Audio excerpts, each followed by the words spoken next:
Hey everybody, my name is Ambika and all of you are here with me on Unacademy's YouTube channel, which is Let's Crack CBSE Commerce.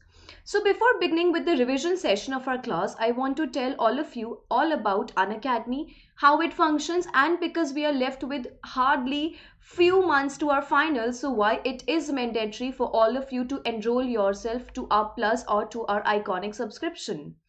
So in our Plus subscription, you will going to get daily live classes, live tests and quizzes are there, along with that structured courses and unlimited access to all the other courses. Let's discuss all of this thing in detail. So in daily life classes, you can chat with your educator, you can engage in discussion, ask your doubts and answer polls all while the class is going on. So this is something which is so active, which is, while the session is going on, you can chat with your educators, you can engage yourself in discussion, ask numerous doubts and answer polls. And this all is possible while the session is active. Next is once we are clear with the doubts, the next things which pops up is that how the questions will be framed from the same topic and how we can attempt those questions. So for that we have got the live tests and quizzes, so wherein you can evaluate your preparation with the regular mock tests and quizzes and get detailed analysis of your performance, right? Next is structured courses. Now because it's final, so every corner, every inch of your syllabus will be discussed here. And then we have got the unlimited access to all your other courses. So finally, what all you will going to get: daily life classes, live tests and quizzes, structured courses and unlimited access to all the other courses, right? The next thing we have got is the Iconic subscription. So first we have already checked about our Plus subscription. Now it's time to check out our Iconic subscription. So in Iconic, you will going to get the personal mentor, right? So get one-on-one guidance from top experts as your personal mentor, align strategy and resolve your concern. So with this personal mentor, you can clarify all your doubts, you can ask questions, and this mentor will going to help you out in framing your timetable, what all topics require what all attention on your part, and things like this will be discussed with this personal mentor. Next is live doubt solution classes will be there. There will be a parent connect as well, so how many hours you have dedicated to our classes, how you have performed in those tests, in those quizzes, and things like that will be discussed with your parents. And all the benefits of Plus are already here, right? So Iconic is genuinely amazing. Next comes our educators. The educators here on Unacademy are prolific, they are amazing, they are crazy, they're super fab. And as I call them, the superheroes in their Unacademy t-shirts, they are here to help you out. Yeah, they are here to to impart their knowledge, to share their knowledge with all of you. They are the top notch educators of the country, right? They are so amazing, they're so prolific with their own streams, with their own academic fields, and they are right here to give you support and guidance, right? So please guys, you need to enroll yourself to this, and it's very easy. All you need to do is go to Unacademy Learning app on your Play Store. This is how it will going to look like. All you need to do is install. The next question arises: how you will come to know at what all timings the classes are there, by what all educators, and things like that. So for that you can check out this link, Quest 12 CBSE Commerce, and from herein you will get the detailed time list, along with that which educator what time is conducting which session and things like that. So it will be right shared on Quest 12 CBSE Commerce. So what all are the benefits of Plus? Best educators, interactive live classes, live tests and quizzes, and we have got Creative Corner. So in Creative Corner, you will going to have origami, magic tricks, Vedic math, doodling, then we have got robotics, coding and whatnot. So these all are the benefits of Plus. In Iconic, we have got the best educators, interactive live classes, live tests and quizzes, and Creative Corner. So these all are the benefits of Plus already here in Iconic. And along with that, you will going to get the personal mentor, live doubt solution classes, parent connect, and study planner will be shared, will be made for you. If you're really convinced, if you think that you really want this amazing education, this amazing knowledge from our educators, so for that you can apply for either iconic or for plus. For the plus, the price value, the amount is right here. So and you can use my code when you will move to this particular page. So here it will it will showcase this code, and therein you can type my name, Ambika, Ambika, and with that you will going to get discount of 10%. So that's amazing. That's the highest discount which you can get. Next, with iconic also, the pricing are right like this: 6 months 17,000, 15 months 32,000, 18 months 35,000, 24 months 48,000. Again, therein you can use my code, which is Ambika, right? And with that you will going to get a discount of 10% again, right? So please guys, use my code and avail this amazing service wherein you can get the maximum discount, and herein you will be helped out, right? So now with this, let's begin with our poem, which is a photograph, which is a poem from your hornbill. But before discussing that, let's just discuss what poem is, because in this particular series of revision, I will going to pick only the poems, right? So herein, let's just figure out what exactly is a poem, what are different literary devices which can be used in a poem, so that while you yourself is evaluating a poem, it would get really easy for all of you, right? So the first thing is, what is a poem? A poem is a piece of writing in which the expression of feelings and ideas is given intensity by particular attention to diction.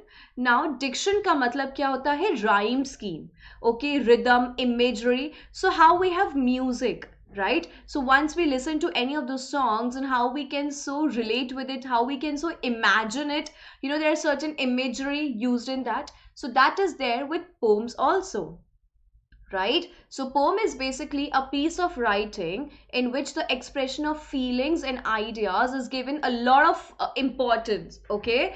And so that is basically, and the major thing with poem is that there's supposed to be some rhythm, and there's supposed to be a lot of imagery used in that poem. Okay, so the first type of poem is haiku. So haiku is a Japanese poem consisting of three unrhymed lines with mostly five and seven and five syllables in each line. So basically, all you need to remember is haiku is a small poem, and that's a Japanese poem, and they have got three unrhymed lines. Right, for example, this one: an old silent pond, a frog jumps into the pond, splash, silence again. Autumn moonlight, a worm digs silently into the chestnut. In the twilight rain, three brilliant hued hibiscus, a lovely sunset. So this is basically your haiku. Next comes the another type of poem is free verse. So it consists of non-rhyming lines. Okay, it will not rhyme at all, and there is no natural rhythm attached to. Sorry, there is a natural rhythm attached to it, but there will be no any metrical pattern. So basically, there will be no usage of meters. Meters is it is a, you know, a usage of a particular sound. It will be missed out there, and there will be no rhythm, right? So in winter, all the singing is in the tops of the trees, where the wind bird with its white eyes shoves and pushes among the branches like any of us. So herein there are no rhyming lines for winter, in, trees, bird, eyes, pushes, branches, us, no rhythm at all, right? So that was your free verse. Next comes your epic. So epic is a long lengthy poem, and it is often written in your blank verse, in which poet shows a protagonist in action of historical significance or a great mythic character. So basically all your you know, the Gita, the Mahabharata, the Ramayana, these all are epics. Okay, why do we call them epic? First of all, this is a story which is being written in a poetic form. Okay, so these are basically long poems. You need to keep this thing in mind, that these are basically the long poems, epic, and it is a lengthy poem, often written in blank verse. So there is a possibility that they might not rhyme, in which poet shows a protagonist in action. So there will be one, you know, there will be although many of the characters, but the poet will going to focus on the protagonist, and this protagonist might have some great historical significance, or it can be a mythic character, something from mythology as well. For example, our Ramayana and Mahabharata, as I've already told you. Right, next comes a ballad. So, a type of narrative poem in which a story often talks about folk or legend or legendary tales. It may take the form of a moral lesson or a song. So, in ballads, actually, how in epic we have to tell the background. For example, if I talk about Lord Ram, or if I talk about the Pandavas, so I have to give you the biography, not biography, rather the backup, the background of Kaushalya, of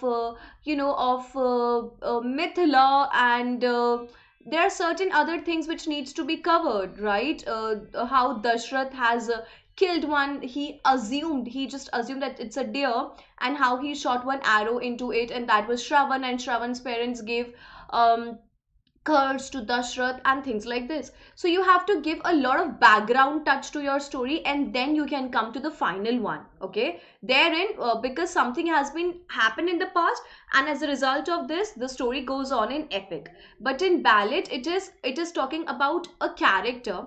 And unlike in epic, where we have got multiple layers of stories, in ballad we have got only there'll be less of the characters, and it will be a not so deep, not so bigger in the term when it comes to the poem, right? And it will going to have folk tales. So for example, if somebody is from Haryana, if somebody is from Rajasthan, so there are certain folk narratives, certain things which happen in that particular land itself. So therein they talk about such things in a musical form, right? So that is called as a ballad, and at the end of a ballad there is supposed to be some moral lesson, right?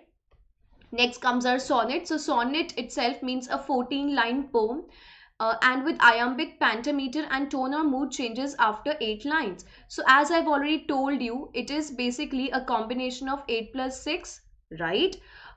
So, in 8 lines, there is one sort of imagery is being given, and it will be suddenly there'll be a sudden change. I repeat, there'll be a sudden change in those last 6 lines. So, that is called as your sonnet. Yeah. For example, the poem Soldier. If I should die, think only this of me, that there's some corner of a foreign field that is forever England, there shall be in that rich earth a richer dust concealed. A dust from England bore, shaped, made aware, gave once her flowers to love, her ways to roam. A body of England's breathing English air, washed by the rivers, blessed by sons of home.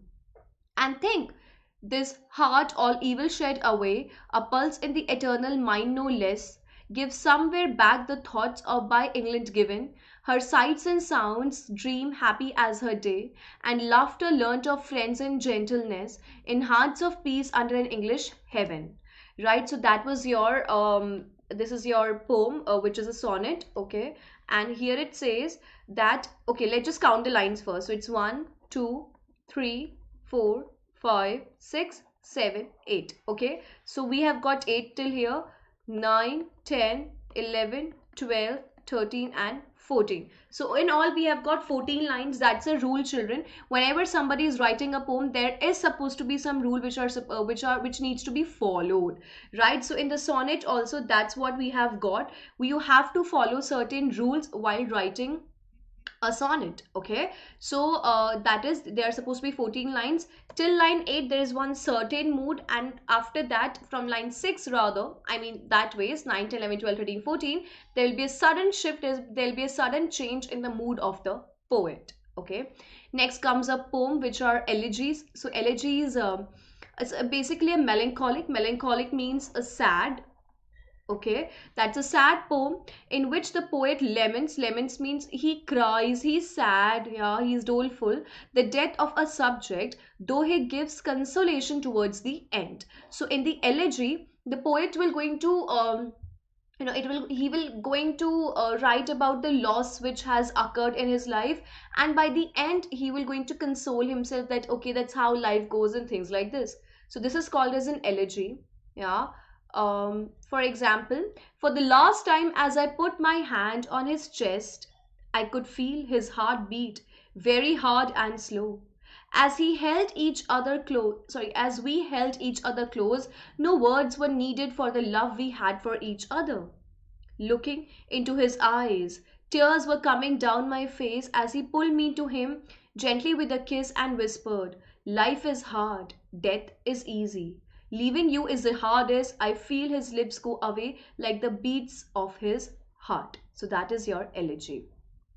Now, next comes the poetic style of that we can say figure of speeches. So first one is alliteration. Till now we have discussed the different types of poems that were the elegy. That's the last one which we have checked out, right? Elegy. We have checked out the sonnets. Yeah, we have checked out the free verse. We have checked out epics. Yeah, that's what we have covered. We have also checked out haikus. Yeah, we have checked out blank verse. Yeah, so that's all we have discussed. Now it's time to check out the different figures of speech which is being covered while these are basically poetic devices which we need to figure out when we have to check out the poems in details. Okay, the first one is alliteration. So alliteration means there is supposed to be a particular sound, yeah, and that to a consonant sound. Yeah, there's supposed to be a sound and that to a consonant sound which will repeat itself, which will repeat itself. Okay, the sound will be repetitive, holding a unique universe undone by you. So unique universe undone by you. Yeah. The sound is repeating, right? So you is dominant here. And don't check out that it's the sound, rather. See, consonant, this is y. Okay, that is not you. A-E-I-O-U. So we will going to eliminate this one, right? But it is supposed to be you. Evidently, alliteration is a literary device which is present if the sound of the second or the third letter repeats in a series. So if the sound is repeating itself, that is called as an alliteration. Also, alliteration is used to stress a consonant sound in stressed syllable. As can be seen, it creates a rhythmic effect. So basically, your alliteration creates a rhythmic effect to our poem. Clear? Next comes a poem. Next comes the figure of speech which is our hyperbole. So hyperbole का मतलब होता है बहुत ज़्यादा exaggerate करके बात करना. I repeat, hyperbole का मतलब होता है excessive amount of exaggeration. That is called as our hyperbole. Hyperbole is an exaggerated statement that is we can use to stress some strong feeling but not literally. For example, in our poem, wherein the poem which was being written by Walt Whitman. So in that poem, it is being referred that "Voice of the Rain" is the name of the poem, and therein she says there's a phrase which is as bottomless sea. So obviously we do have a bottom of a sea, right? But therein the poet has used a hyperbole there that there is no bottom of that sea, rather it's so deep. So बहुत बढ़ा चढ़ा के बात करने को हम बोलते हैं hyperbole. Okay, so hyperbole is an exaggerated statement that is we can use to stress some strong feeling but not literally. I was so cold I saw polar bears dancing in the night sky. So I was feeling so cold I could really see that in my room there were polar bears which were dancing, right? So obviously polar bear dance in they are basically there in North Pole, right? But when I'm like right there trying to sleep and I could see polar bear in my room, it means that it was so cold, right? So that is wherein you can use hyperbole. Imagery is a poetic device which is used to add depth to a sentence and is thus descriptive in nature. Generally, imagery appeals to at least one of four, five senses. So as you know, we have got different senses here: touch, taste, see, and feel, right? We have got these senses, five, right? That's here: touch, taste, see, and feel.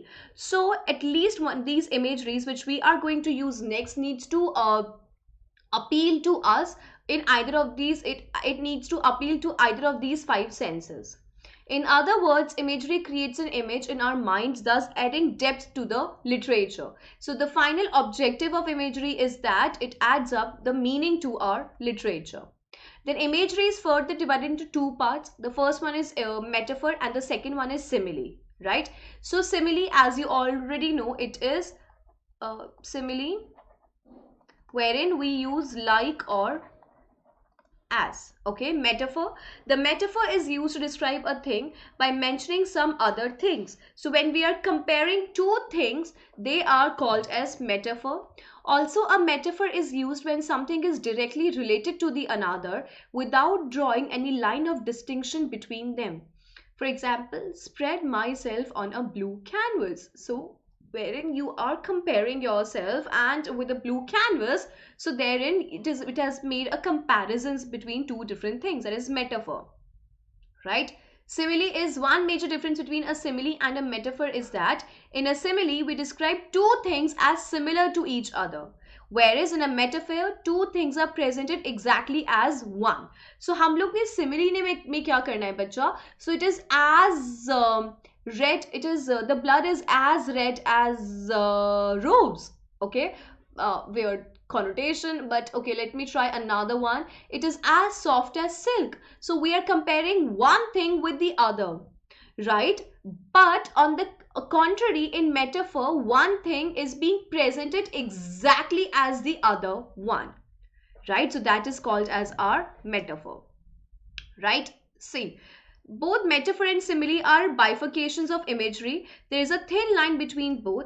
However, generally, we can spot a simile in a sentence if words like or as, similar to, etc. are used and highlight similarity. So that is, we have already discussed in simile, we will going to have like or as, and these are the things which will be absent in our metaphor.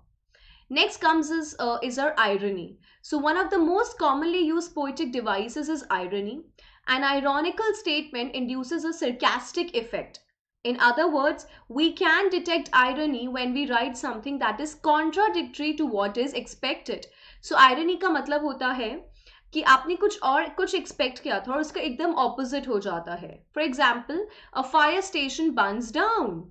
A fire station burns down, right? So therein you are simply as in, obviously, what is the usage of a fire station? That it let goes, it actually reduces, or rather it calms down the fire of some other place, right? It just eliminate the fire from there, right? It distinguishes for fire that ways. But here in this irony, it is being a contradicting or a sarcastic effect is being mentioned there. A fire station burns down, so जो दूसरी जगहों की आग बुझाता है वो खुद ही आग में जलेगा. Next comes our oxymoron. So an oxymoron is present if two completely opposite words are used in conjunction. For example, both the worlds have the same difference. Okay, so that is called as an oxymoron. जब हम एकदम opposite चीजों को साथ मिला के join करते हैं, so therein we mention that as our oxymoron. Next comes our onomatopoeia. Onomatopoeia are the words which are used to imitate sounds. So for example, when we watch those old Bollywood movies, or rather when we read those comics, so how it is being mentioned that hey, dishum dishum boom, yeah, so that means we can see that there is some fighting scene going on, right? So in onomatopoeia there will be a sound. Yeah, the words will going to imitate the sound itself. For example, tick tock, that means it is talking about the clock. Yeah, the cow goes moo, which means the sound, right? The voice of the cow. Next comes a personification. So personification gives means that it gives human-like abilities to an object. So it can be a non-living thing, it can be a living thing, but which cannot speak. Right? For example, animals, for example, trees. So therein you are giving the human-like attributes to your objects, to non-living things. Yeah, so that is attributes of humans. The sky wept tears all night. So that means the sky, it was raining heavily, and the sky wept tears all night basically means that herein it is being mentioned that it rained throughout the time. Okay, next comes a rhyme scheme. So a rhyme scheme is the pattern of rhymes at the end of each line in a poem. Generally, a rhyme scheme is represented by elementary letters with the different letters for a different type. For example, here's a part of the poem, The Road Not Taken. So let's just check it out here. Then took the other as just as fair, and having perhaps a better claim, because it was grassy and wanted wear, though as for that the passing there had warned them really about the same. Then took the other as just as fair, and having perhaps a better claim, because it was grassy and wanted wear, though as for that the passing there had warned them really about the same. Okay, so it's a beautiful poem, which is it's a beautiful extract which is being taken from the poem The Road Not Taken. Okay, so let's mark the rhyming scheme of this poem, which is A, B, A, there, where. Okay, fair, where, there. Okay, claim, same. That's how it goes. Okay, then we have there, fair, claim, fair, claim, not rhyming. Then we have got where, claim and where, and fair and where are rhyming. Claim and there are rhyming, and that's how it goes. It is called as a rhyming scheme, right? Next comes our another type, which is our allusion. So we use an allusion to state a circumstance or object in order to represent a given idea. For example, Abraham Lincoln is known for his great leadership. So we use an allusion to make a circumstance or object in order to represent the given idea. So when you want to talk about a whole lot of a thing and you are using one thing to represent the other, that is called as an allusion. He is the Abraham Lincoln of our campaign. So he has got the attributes, the abilities of Abraham Lincoln, right? So therein, that is wherein we can clearly mention. I hope you are very sorted with all the different figures of speech and different types of poems as well, right? If you have any doubts, you can write in the comment box below. Now here comes our poem written by Shirley Towson, which is a photograph. Okay, so Shirley Towson was born on 20th May 1924 in Henley-on-Thames, England, as a daughter of Douglas Horsfall Dixon and Marjorie Brown. So she was born in England in the year 1924.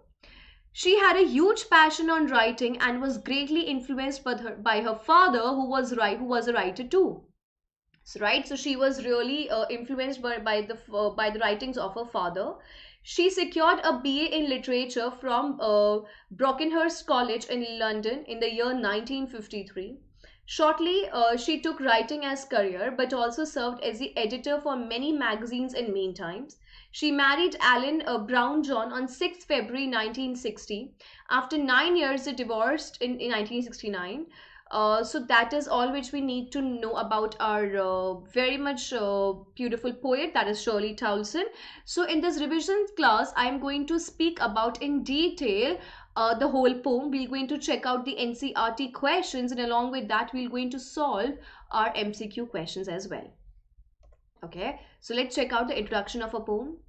The poem A Photograph is written by Shirley Towson. Please remember this, children. In your questions also, you might get a question that this poem is written by whom? So that is by Shirley Towson. In this poem, she recalls her mother and her memories while looking at a childhood photograph when her mother was 12 years old or so. So in this particular poem, she is recalling the memory of her dead mother while, this poem is basically divided into three parts. We'll talk about that in detail. In this poem, she recalls her mother and her memories while looking at a childhood photograph when her mother was 12 years old or so. So there is the first incident is that the mother is there in the story, in the poem, and she is recalling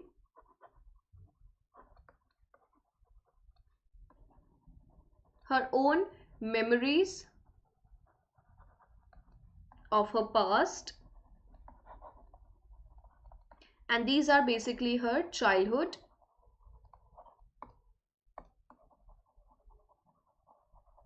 memories. Okay, So, in this poem, she recalls her mother and her memories while looking at a childhood photograph when her mother was 12 years old or so. She has been deceased. Deceased means dead. 12 years ago, and she cannot explain her grief on her mother's loss. So, in that photograph, she is 12 years old, and there's a weird kind of an alignment with this, that it's exactly the same year, which is the 12 years that her mother is no more. I repeat myself that in that particular picture, we could see that the age of the mother is 12. Okay, and uske baad it's the mother is no more, और उस वाले time को भी exact 12 years हो चुके हैं. Yeah, there's a beautiful picture of yeah, the mother with her two cousins, right? That is Shirley Townsend's mother and her two cousins. So now what we're going to read, what we're going to do rather, we will going to read the poem, right? And in that we will going to cover up the whole poem stanza while stanza we'll discuss. We will going to check out the difficult words and yeah, an explanation as well. The poem goes this way. Yeah, first of all, let's read the poem. The cardboard shows me how it was when the two girl cousins went paddling, each one holding one of my mother's hands. And she, the big girl, some 12 years old or so, and all three stood still to smile through their hair. At the uncle with the camera, a sweet face, my mother's, that was before I was born. And the sea, which appears to have changed less, washed their terribly transient feet. Terribly transient. Alliteration. Some 20-30 years later, she would laugh at the snapshot. See Betty and Dolly, she would say, and look how they dressed us for the beach. The sea holiday was her past, mine is her laughter. Buthrai with the labored ease of loss.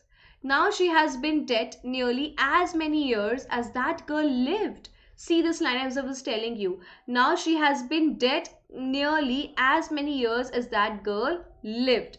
That means the snapshot was taken exactly 12 years when she herself was 12, right? And on top of it, it's been the same years to her death also, which is 12 years to her death.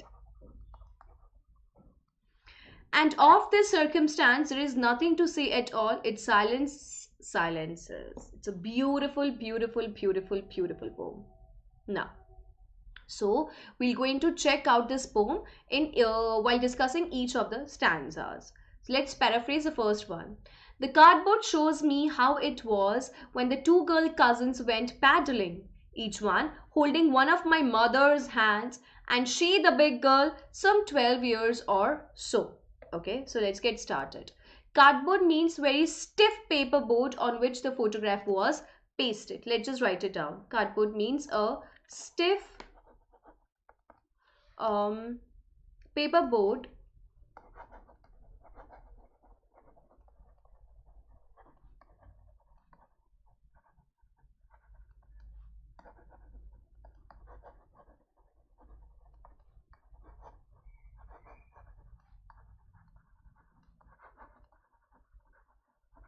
okay, that's the cardboard. Next is paddling, which means walking barefoot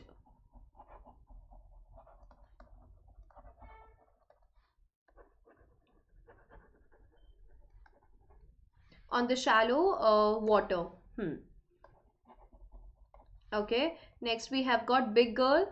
That means each one holding one of my mother's hands, as she is the big girl. That means the mother was the eldest amongst the three sisters. Okay.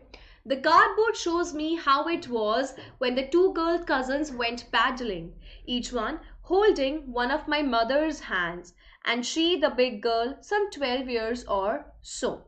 So that means cardboard means a stiff cardboard on which the photograph was pasted.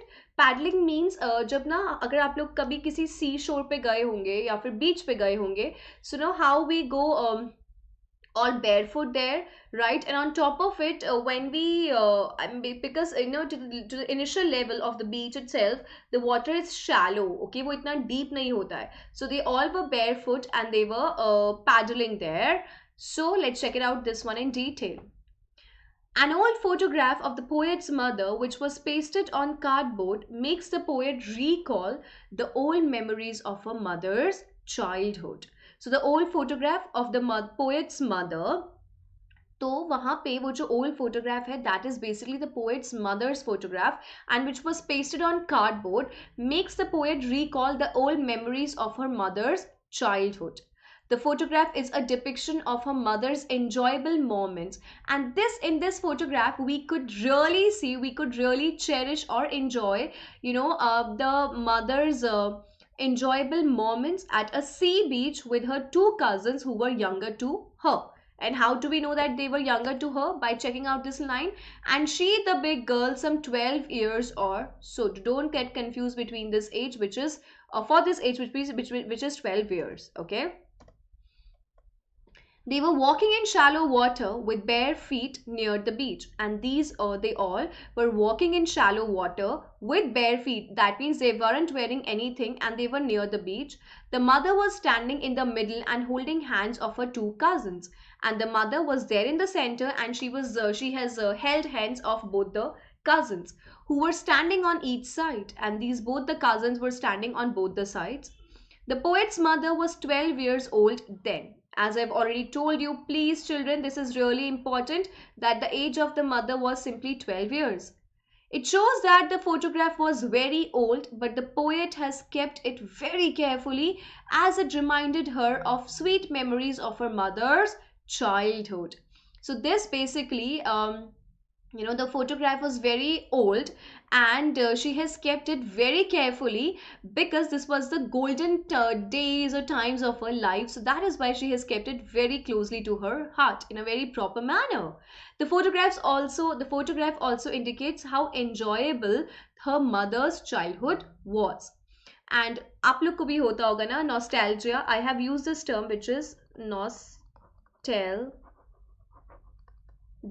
Okay, so what do we mean by the term nostalgia? Wherein when you check out the old things and you miss out that how beautiful they are, so that is being mentioned as nostalgia. Okay, so she's getting all nostalgic that how beautiful she had her childhood, and how thoroughly she has enjoyed that. All three stood still to smile through their hair at the uncle with the camera. A sweet face, my mother's, that was before I was born. And the sea, which appears to have changed less, washed their terribly transient feet. Okay. So all three, that means all three, which is the mother and her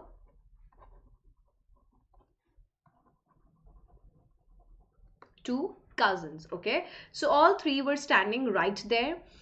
All three stood still to smile through their hair. So now, because it's a windy day, yeah, it's a windy day, so that is why they were the air was right there, and because of which the hair were they were floating with air. And the uncle with the camera.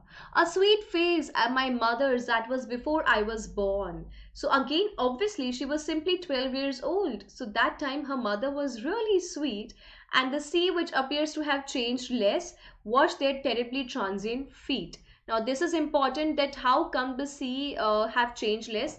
As I've already told you, and this is something which we already know, right? That the things of nature, they do not change, rather they stay the same. If there wasn't an ocean, maybe, right, if there isn't an ocean in 2020 December, so it was there back in 2010, also back in 1990s, 80s, 70s.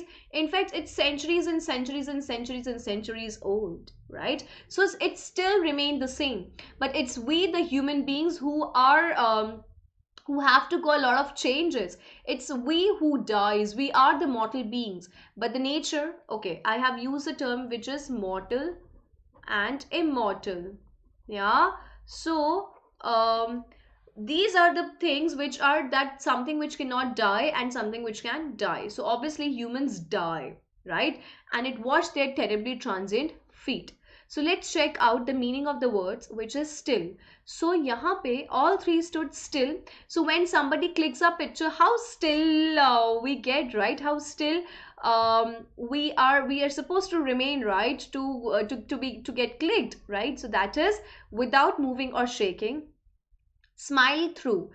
To smile through their hair. That means smiling faces could be seen through their hair, which was flying over their faces. So the faces were smiling, and it could be seen through their hair, which was flowing, which were flying over their faces. Because as I've already told you, it was a windy day. Terribly means extremely, and transient means temporary, which means it will going to last for a very short period of time. So now, watch there terribly. Terribly means extremely,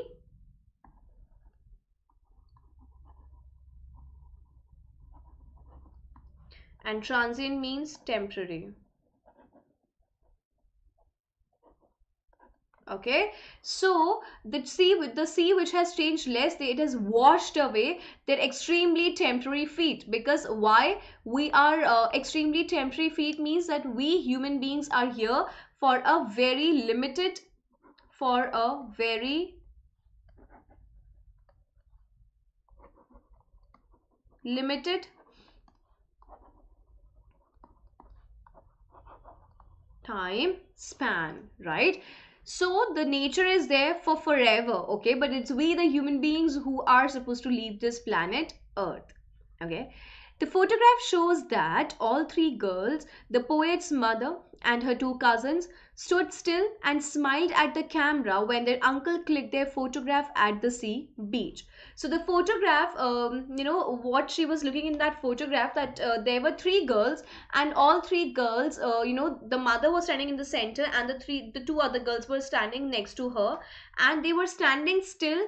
The camera has captured the beautiful moment of their lives, which they will going to cherish throughout their life. And importantly, this picture was being taken by one of the uncles. As the weather was windy at that time, their hair was flying over their smiling faces. And as it was a windy day, so that is why the hair was flying over their smiling faces. The expression on the faces of the poet's mother and her cousins was that of happiness and enjoyment.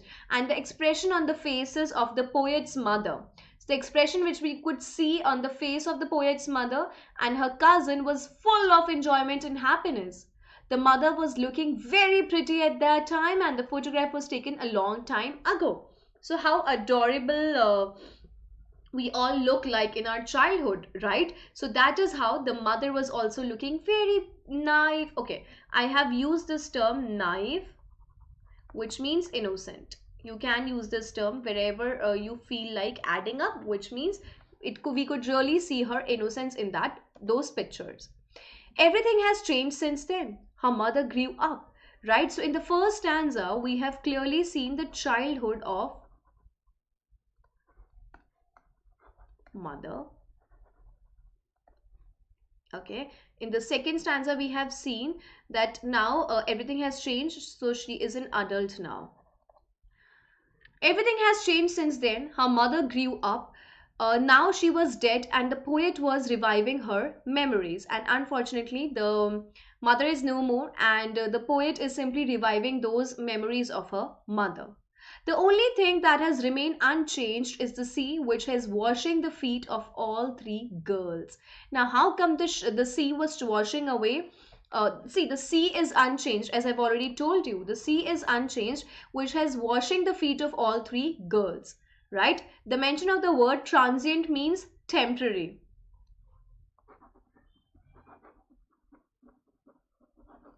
That is the meaning of the word transient. Indicates the ever-changing lives of human beings, as well as the shortness of their stay on this world.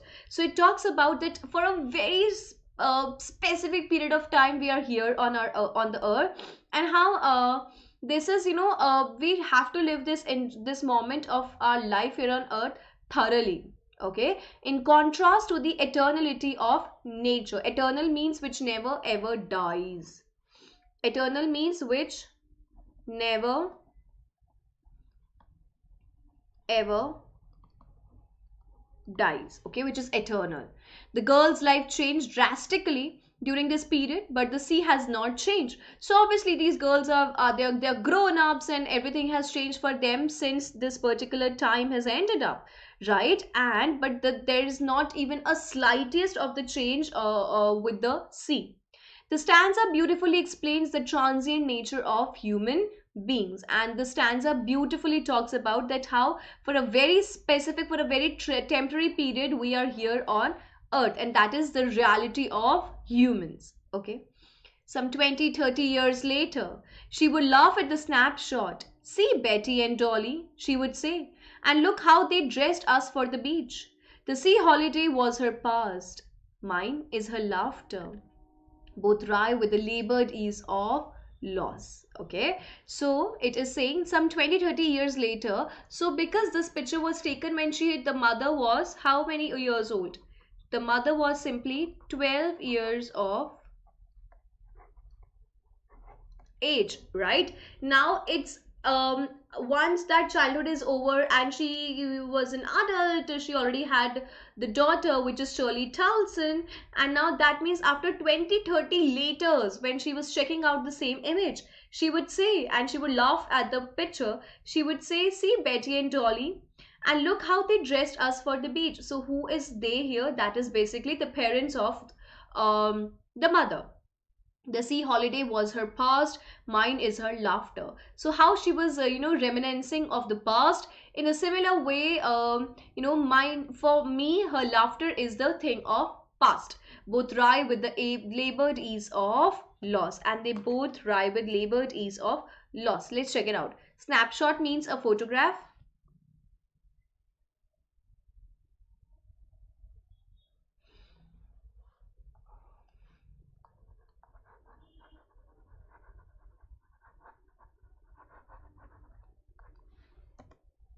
Dressed up means put on clothes.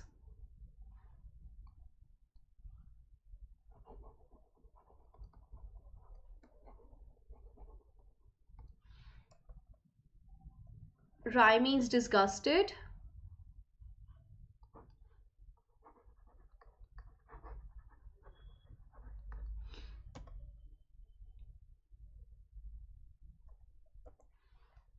Achieved. Labored means when somebody do a lot of hard work. Achieved.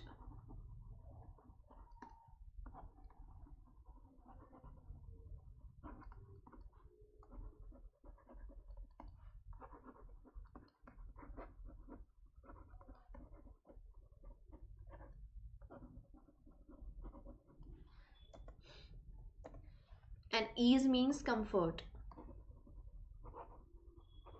Now let's read the whole stanza again.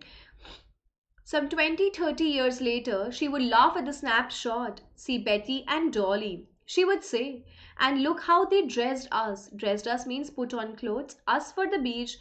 The sea holiday was her past, mine is her laughter. Both rye. Rye means both disgusted with the labored ease of loss. Right? So with achieve something with great effort, ease itself means comfort. So how they can go parallel, बच्चा? आप एक तरफ बोल रहे हो labored, एक तरफ बोल रहे हो ease.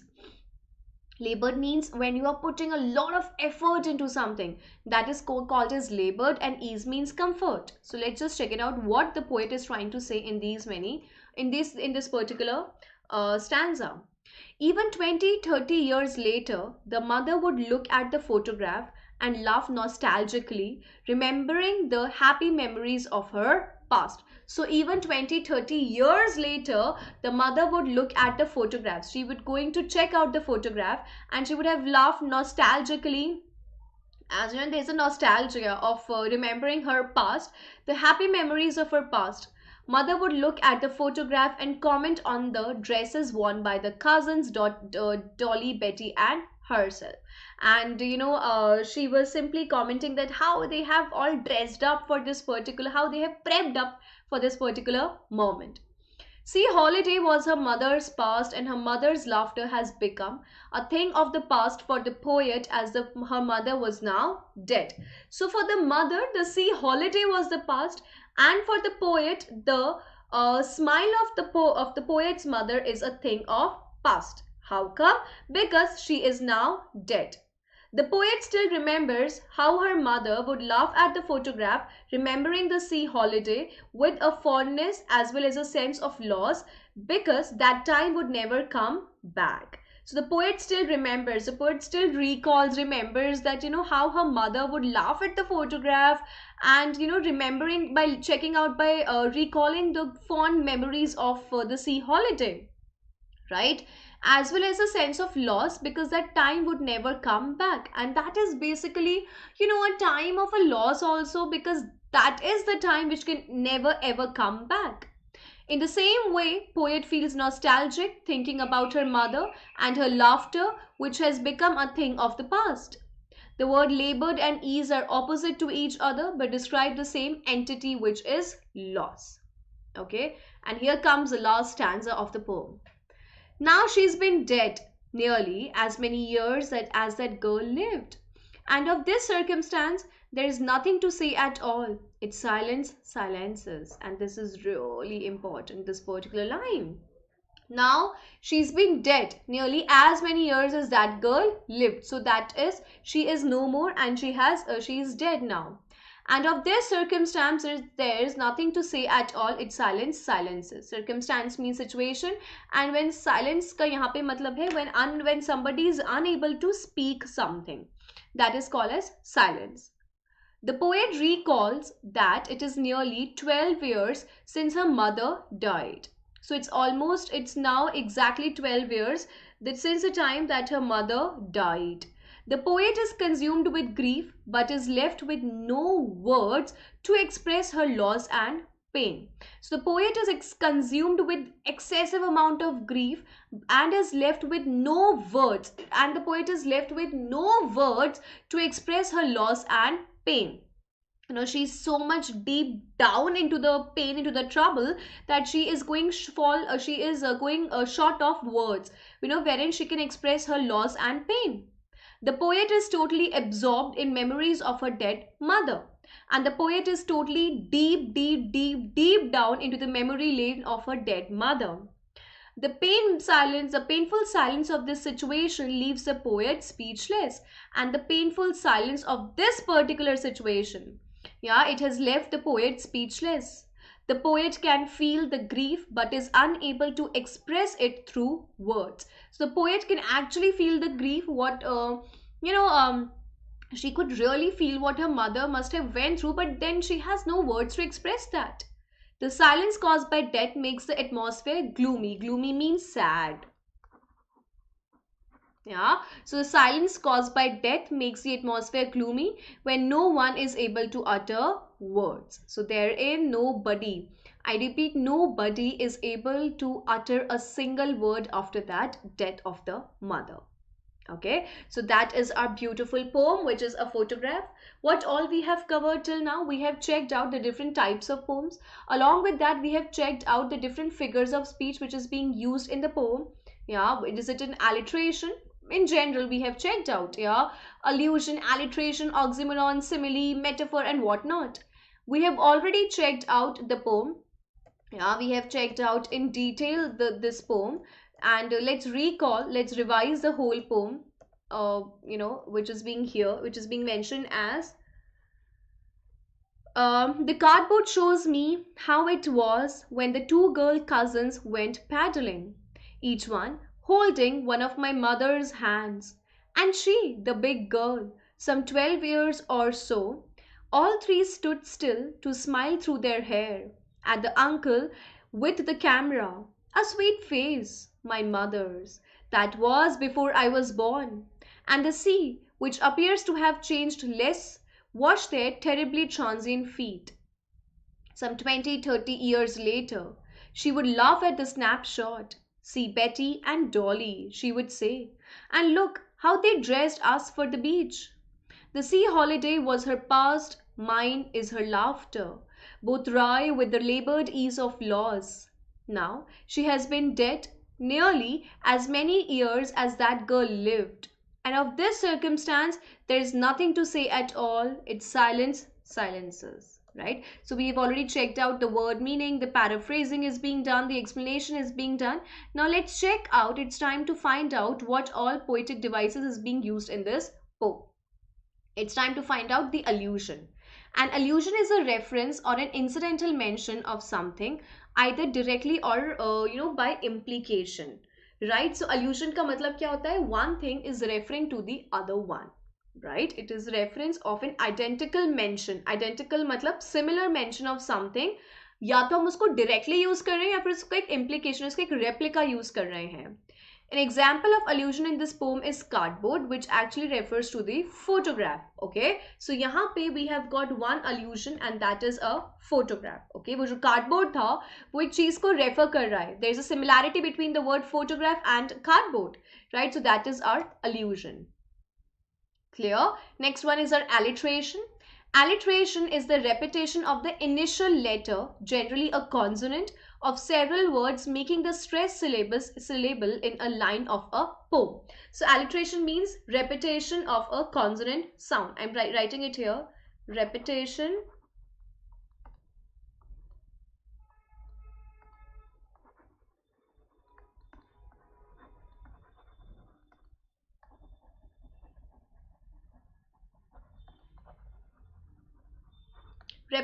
of the consonant sound. Right? Examples of alliteration in this poem are stood still to smile. The similar the sir sound is being repeated. Another one is terribly transient. Silences. It's silences. So that is the repetition of the same sound is being done here. Right? Next we have got the transferred epithet. A transferred epithet is a description that refers to a character or event but is used to describe a different situation or character. A transferred epithet is a description that refers to a character or event but is used to describe a different situation or character. तो हम एक चीज को use कर रहे हैं but वो किसी और तरीके से यूज हो रहा है. For example, transient feet is an example of a transferred epithet in the poem. It refers to human feet, but it is used to describe the lack of permanence of human life. Transient का मतलब क्या था? It means temporary. Okay, and feet means human feet, but it is used to describe the lack of permanence of human life. तो यहाँ पे transient feet का reference क्या है? That how it is a description that refers to a character or event but is used to describe a different situation. हम उसी word को एक different connotation में लेकर जा रहे हैं. That is called as a transferred epithet, right? So it is being described, is being mentioned as a lack of permanence of a human life. Right, that was your transferred epithet. Next we have got an oxymoron. So in this literary device there are two opposite ideas that are joined to create an effect. Right, so in this particular one, in oxymoron, we have got two different ideas और हम जब उन दोनों को merge कर देते हैं उसे हम बोलते हैं oxymoron. Okay, oxymoron. Labored ease. Now labor का मतलब क्या होता है? When somebody is doing extra amount of hard work या बहुत ज़्यादा एक्स्ट्रा वर्क करना, हार्ड वर्क करना, उसे हम बोलते हैं labour. Right, I am writing it here. Excessive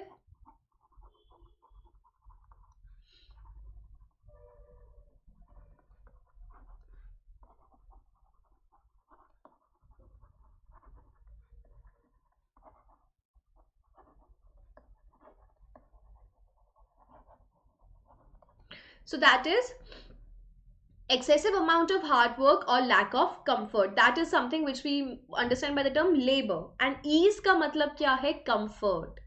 right, तो यहाँ पे हमने क्या किया? बहुत ही ज्यादा कॉन्ट्रडिक्टरी टर्म्स को साथ में यूज किया, बहुत ही ज्यादा कॉन्ट्रडिक्टरी आइडियाज को we have used together. This reminds me of one incident which I have told you multiple times, that my teacher told, that her teacher had told her this thing, that if you want to keep in mind what is an oxymoron, always keep in mind this particular phrase, which is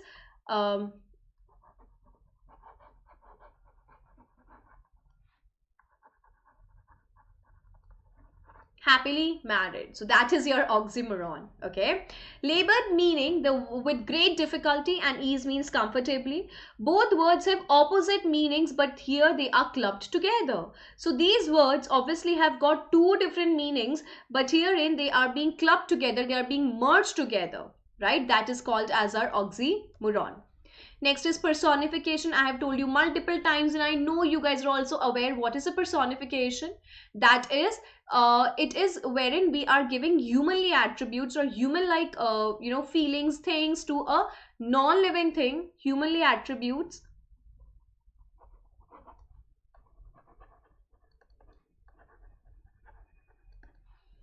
to non-human, and now this non-human can be living or non-living, right? So it can be, let's just say, your living में हम कर सकते हैं maybe trees, you know, right? They are living. Yeah, animals. And in non-living we can simply mention um, uh, cup, saucer, yeah, what else, cupboard. Yeah, so these are personification when these things can speak. The situation, okay, the example is it's silence silences. The situation has been given the human quality of silence. So the situation itself has given a humanly attribute of a humanly attribute, right? That is silence silences. Yeah, has given the human quality of silence. जो वो situation हुआ है, वो जो death हुई है, उसी ने सबको silent कर दिया है. तो that situation is being referred as a personification. Right, children? Now it's time to do question and answers of this chapter, right? Whatever is there in our NCRT, we're going to check it out right now. And once we are done with those question answers, together we will going to do almost 20 questions wherein we'll, that is your MCQ based questions, and we're going to do it together. Okay, so let's begin with the question and answers. The first one is, what does the word cardboard denote in the poem? Why has this word been used? So you already know without a doubt. Please mention that cardboard is basically a photograph. Okay, now the word cardboard denotes the photograph pasted on a hard thick paper. This is something which we already know. The word has been used to refer to a practice in the past when photographs were pasted on cardboard and framed with glass front to preserve them. So it is being mentioned to a thing of the past wherein the photographs were pasted on the cardboard. Okay, they were being pasted on the cardboards, and it was being covered with the front glass. Okay, the next question is, what has the camera captured? That is the beautiful memories of the mother, right? So let's check it out how we will going to write this answer in detail. The camera has captured some happy childhood moments of the poet's mother when she has gone for a sea holiday with her two cousins Dolly and Betty. So the camera actually captures some happy childhood moments of the mothers of the poet's mother, and when this poet's mother went for a went for a sea holiday with her two cousins Betty and Dolly. The girls were paddling. I told you the meaning of the word paddling, which means when you're all barefoot and you are walking into the shallow water. The girls were paddling in the water and enjoying the moment. The photograph clicked by the mother's uncle shows the girls' innocent smiling faces while their hair was flying over their faces. So that beautiful moment was being captured in the camera by the uncle, and that talks about the innocent smiling faces of the mother, right, when the hair were all flowing over their faces, right? So that's the answer. The next one, what has not changed over the years? Does this suggest something to you? So what hasn't changed since years? That's the sea. Okay, the lines. And the sea, which appears to have changed less, depicts that the sea have stayed the same all over the years. It has not changed at all, right? The lines and the sea, it is right here. And the sea that appears to have changed less. Why? Because it is a natural thing. Yeah, so natural things, which is they are things which are related to nature, so they do not go through any change. Depicts that the sea have stayed the same over the years. It has not changed at all. So the sea has remained the same. It has not changed at all. These lines suggest a sharp contrast to the mortal human life. I have already told you the term of the mortal, which can easily die. These lines suggest a sharp contrast to the immortal human life. Human life is transitory and temporary, whereas the sea symbolizes permanence, immortality and eternity.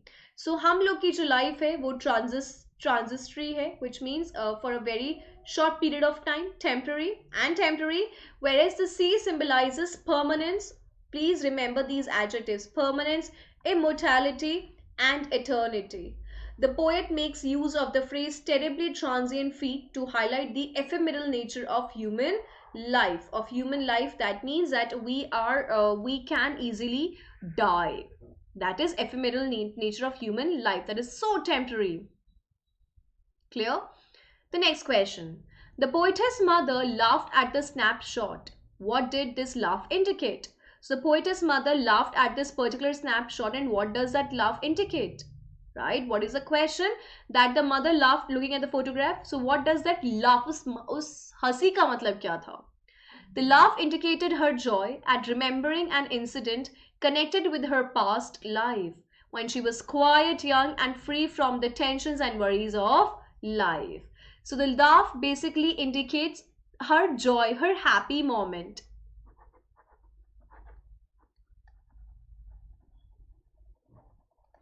Remembering an incident connected with her past life, when she was quite young, free from the tensions and worries of life. So all of you are requested are, to recall your past and how happy we were. There were no tensions of exams and how great the life was. But whoops, we turned the teenagers, and wherein there are, therefore we are here stuck, with the notion to do something in life and with the pressure and whatnot.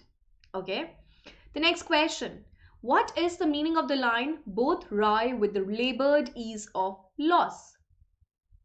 The sea holiday and the laughter of the poet's mother are incidents of the past, as I have already told you. So, for the mother, I'm just writing it here, for the mother, the sea holiday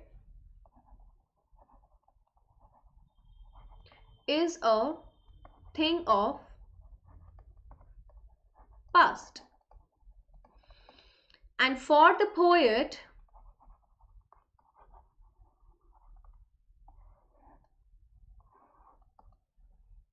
the poet's mother's laughter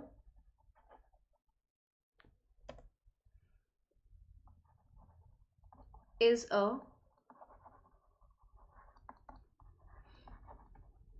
thing of past. Right? Okay. What is the meaning of the line, both rye with the labored ease of loss? The sea holiday and the laughter of the poet's mother are incidents of the past. The sea holiday and the laughter of the poet's mother are incidents of the past. There's a sense of loss associated with them. So both the things are basically, although these are happy memories, sea holiday was a happy memory for the mother and the laughter of the poet's mother was a happy memory, right? But they are kind of, there is some sense of loss is being associated with both these situations. Both are amusing yet disappointing, as the state of feeling comfortable or relaxed is unnatural or forced one. So they both are, although amusing, yet they are disappointing, as there is a state of feeling of comfortable, of being comfort, or getting relaxed or unnatural. So these are the things which are being forced onto them. This sense of loss is quite painful to bear, and unfortunately what they have lost, that is something which is such a bad feeling to have, like they have lost that great moment of their lives, and they can't come back. Obviously the mother can't go back to her childhood days, and the poet can't see her dead mother smile now, right? Because these are things of the past. Clear? Here comes the next question. What does this circumstance refer to? So there's this word used as circumstance. It's silences. So what does it refer to? So circumstance refers to the situations, wherein the poet is in the present moment, okay, and the mother was. The circumstance refers to the present situation of the poet, wherein the poet is absorbed in the painful memory of her dead mother.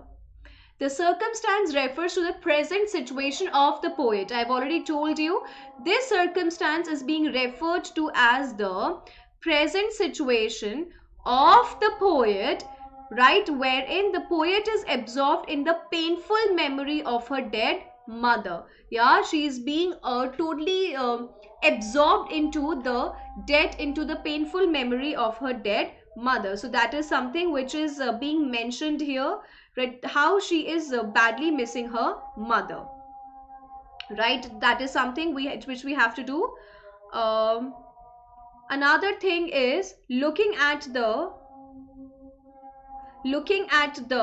photograph and thinking of her mother's laughter, the poet also realizes that it has been the same number of years since her mother died as her mother's age in the photograph. So, looking at the photograph and thinking of her mother's laughter. Unfortunately, when she checked out the photograph and thinking of her mother's laughter, the poet also realizes that it has been the same number of years. Jitne years ki the mother was there in the photograph, it is exactly the same time, it's exactly the same duration since her mother is absent in her life as she is no more, right? So we could clearly check out that how it is being mentioned here. Number of years since her mother died as her mother's age in the photograph. The next question is, okay, which is the last question from your NCERT book, and then we're going to solve out a questions based on our MCQ, based on this poem. Okay, the question is, the three stanzas depict three different phases. What are they? I repeat, there are three different stanzas in the poem. Let's just check it out. Let's just recall that. Jaldi se ek baar padh lete hain, and then we'll go to our questions. Okay. Um, hmm. The cardboard shows me how it was when the two girl cousins went paddling, each one holding one of my mother's hands. And she, the big girl, some 12 years or so, all three stood still to smile through their hair. And the uncle with the camera, a sweet face, my mother's, that was before I was born. And the sea, which appears to have changed less, washed their terribly transient feet. Some 20-30 years later, she would laugh at the snapshot. See Betty and Dolly, she would say. And look how they dressed us for the beach. The sea holiday was her past, mine is her laughter, both wry with the labored ease of loss. Now she has been dead nearly as many years as that girl lived. I told you, it's been 12 years now. And of this circumstance, there is nothing to say at all. It's silences, right? So that's the poem which we have read. We have already checked out the question answers, and we are on the last question. That there are three different stanzas depicted in the poem, and it are these three different stanzas talks about the three different phases also. So what are they? So let's check it out. The first stanza refers to the childhood days of the poet's mother. So the first stanza is basically focusing on the childhood days of the poet's mother, right? When she was 12 years old or so. So at that time she was hardly 12 years old or so. The stanza depicts a photograph. Yeah. See, it is being mentioned when the two girl cousins went paddling, each one holding one of my mother's hands. And as the big girl, some 12 years or so. So what is the age of the mother? That is some 12 years or so. All three stood still to smile through their hair, and the uncle with the camera, a sweet face, my mother's, that was before I was born. And the sea, which appears to have changed less, washed their terribly transient feet. So that's the first stanza. So it refers to the childhood days of the poet's mother when she was 12 years old or so. The stanza depicts a photograph of her mother when she went for a beach holiday with her cousins and uncle. Clear? Now, so it is basically talking about the beach holiday, and wherein the mother was being described at how old she was. That was simply 12 years of age. Second stanza is some 20, 30 years later, she would laugh at the snapshot. See Betty and Dolly, she would say, and look how they dressed us for the beach. The sea holiday was her past, mine is her laughter. Both wry with the labored ease of loss. The second stanza refers to the poet's childhood days when her mother had become an adult. So second stanza we could really see that it is basically the phase in the time wherein the poet's childhood days when her mother, so now the poet is there and her mother is an adult now. It depicts her mother recalling her childhood days, so it is definitely talking about the the childhood days of the mother, and when she used to feel nostalgic checking out that old photograph of hers. And the वो photograph का mention किसके अंदर है? It is right there in the first stanza. The last stanza. Now she's been dead nearly as many years as that girl lived. Of all this circumstance, there is nothing to say at all. Circumstance here refers to the situation. I can't say anything at all about this. It's silence, silences. And unfortunately, this particular phase silenced the whole lot of silence. In the last stanza, the poet's adult life is described in which her mother is not with her any more. So last stanza talks about the poet's adult life wherein it is being described as that the mother is not there with her anymore. With whom? Definitely with the poet. She has been dead for almost 12 years and it's the same time जब वो उनकी age थी when that photograph was being taken, right?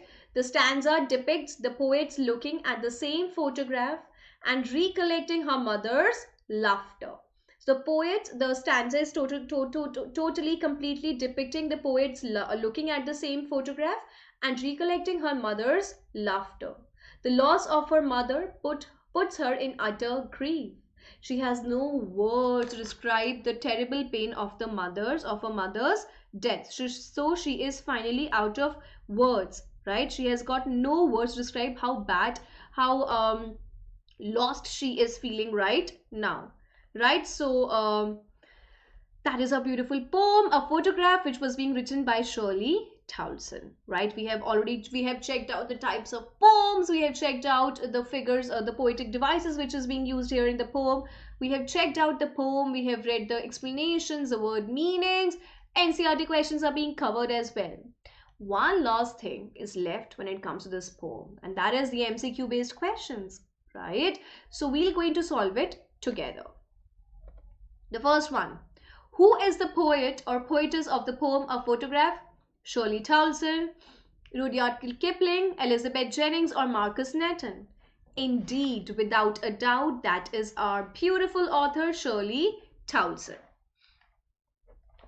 That's Shirley Towson, okay? The next question. What is the poem A Photograph about? So this whole poem, A Photograph, is basically about what? About poet's childhood memories, tribute to the poet's mother, poet's photograph, or poet's father.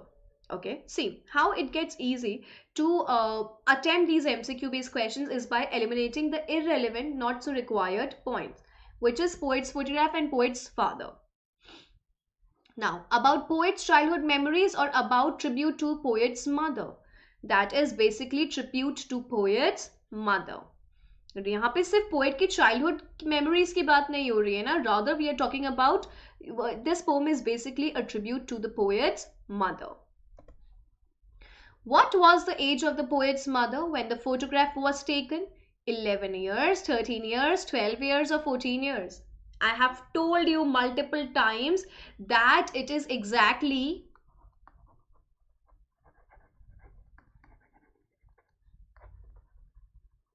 the same year to her death. That was the age of the mother in the photograph. and that is basically 12 years old, right? That is basically 12 years old, okay? When did her mother die? The question is, when did her mother die? 2 years ago, 5 years ago, 13 years ago, or 12 years ago? Just now, just now. The age is equals to the death. The age of photograph taken, okay? Of the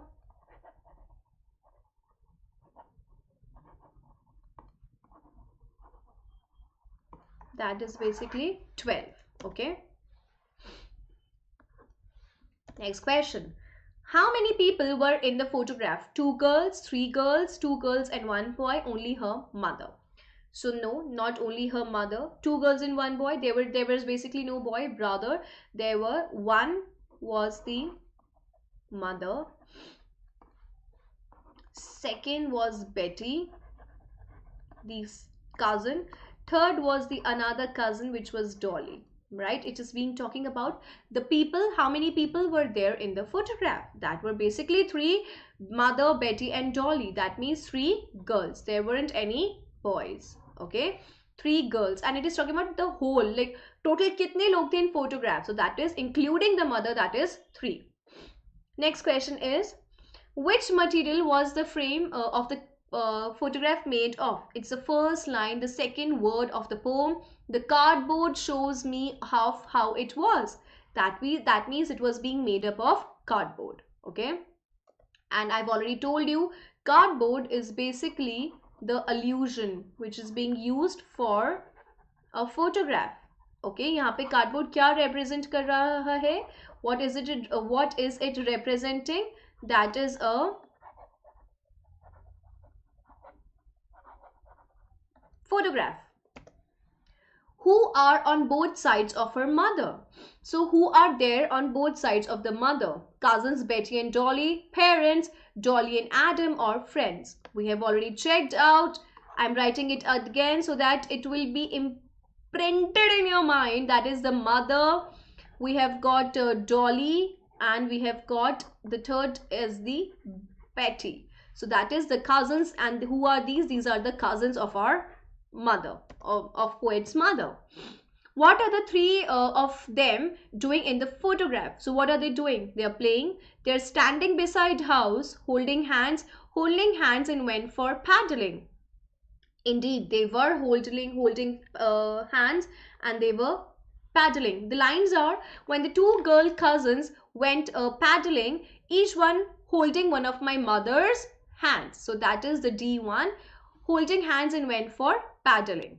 Okay, so that's the correct one. Next question is, who took the photograph of her mother with her cousin?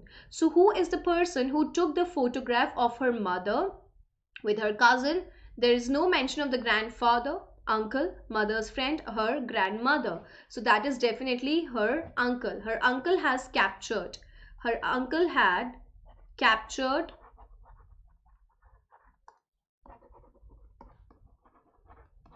not the old, उस time it wasn't, right? The uncle had captured the photograph. Okay, that's the uncle who has captured the photograph. What was terribly transient mean in the poem? Terribly means, let's just write the meaning of the word. Terribly means temporary.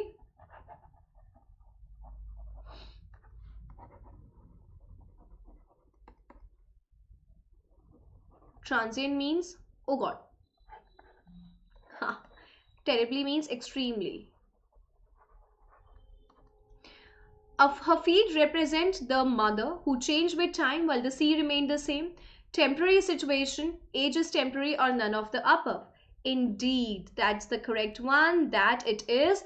Her feet represent the mother who changed with time while the sea remained the same. So the sea did not change, rather the mother had changed.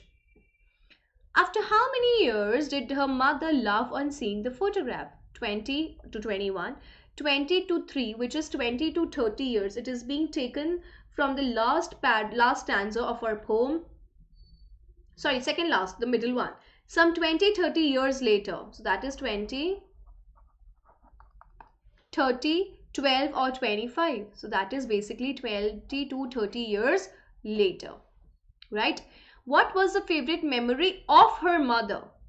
It is the question, what is the favorite memory of her mother, right?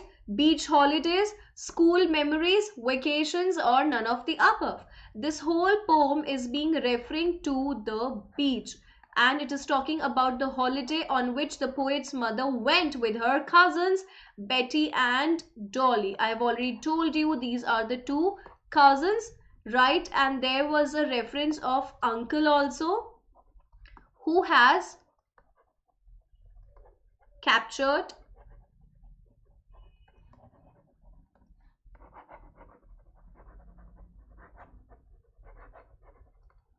the photograph. Okay, what was the favorite memory of the poet? Yeah, her mother's memories, her mother's laughter, her own vacation memories, her childhood memories. See, it is being mentioned here.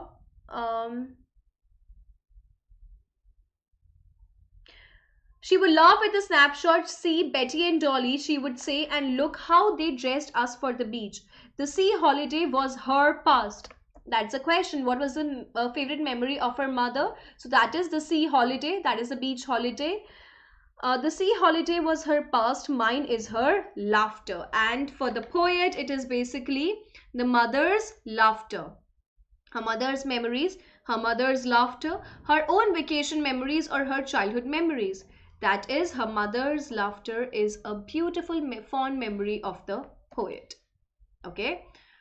What would the mother show to her daughter while showing her the photograph?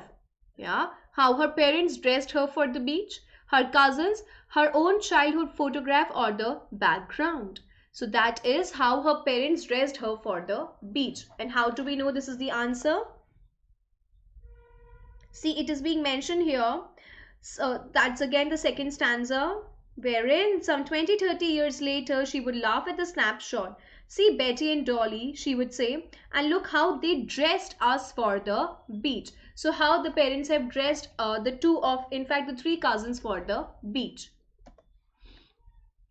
What is the meaning of the word wry? Wry means ironic, cry, sad, or none of the above. So that means wry means ironic. Let's figure out the word. Both wry with the labored ease of loss. So that is the ironic that how they were they were missing out, and labored ease of loss वाली जो line है उसी का है word wry. Labored and ease, that was ironic, right? So that is wry. What oxymoron literary device was used in the poem? Oxymoron means, I've told you about happily married. When two contradictory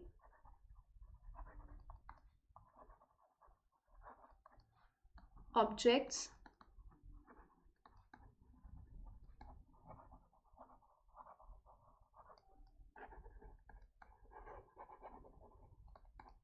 are clubbed together. That is terribly transient through their both wry or labored ease.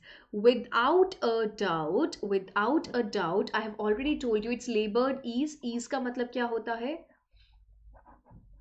Comfort. And labor का मतलब क्या होता है? Extra efforts.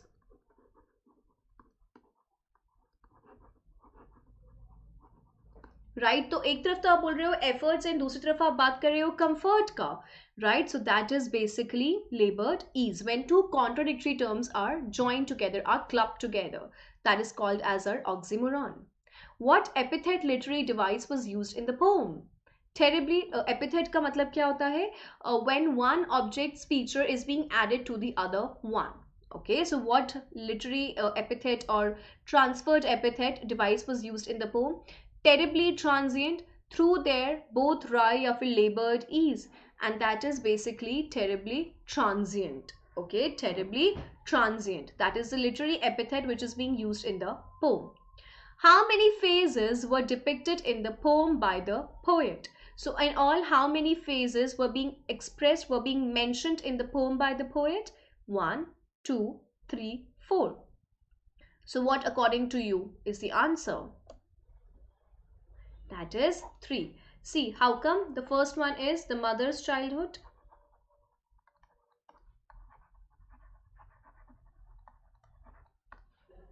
The second one is adulthood of mother.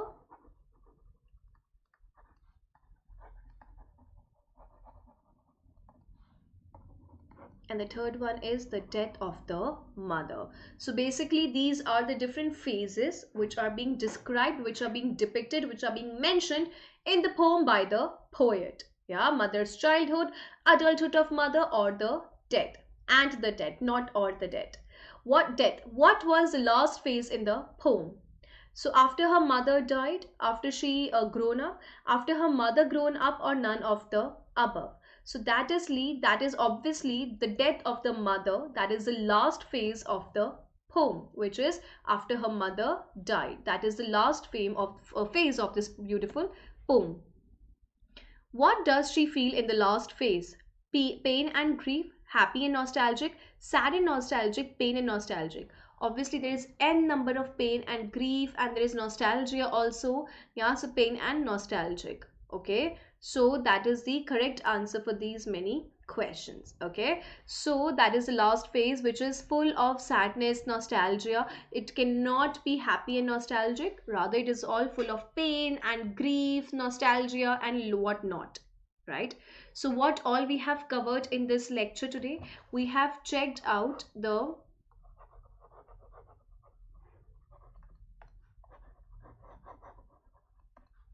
types of poetry.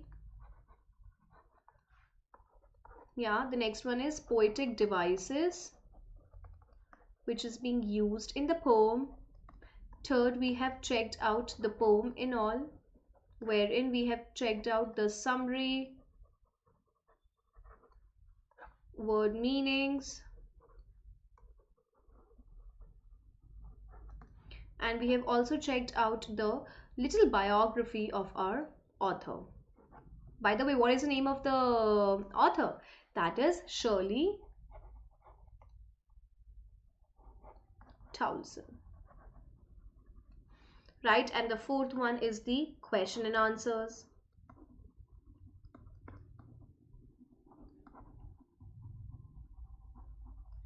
And that too NCERT 1. We have done 20 MCQ questions also. So I really hope that you don't have any of the doubts, queries related pertaining to this particular chapter, isn't it? So please, children, if you have any doubts related to this chapter, related to this poem, you can write in the comment box. Another thing, that exams are around the corner. We are hardly left with 2 months, like couple of months. So please start focusing, and we are left with no time, as I've already told you. So please download the Unacademy app, wherein you can be taught by the top-notch educators and who will help you out in scoring the best in your exams.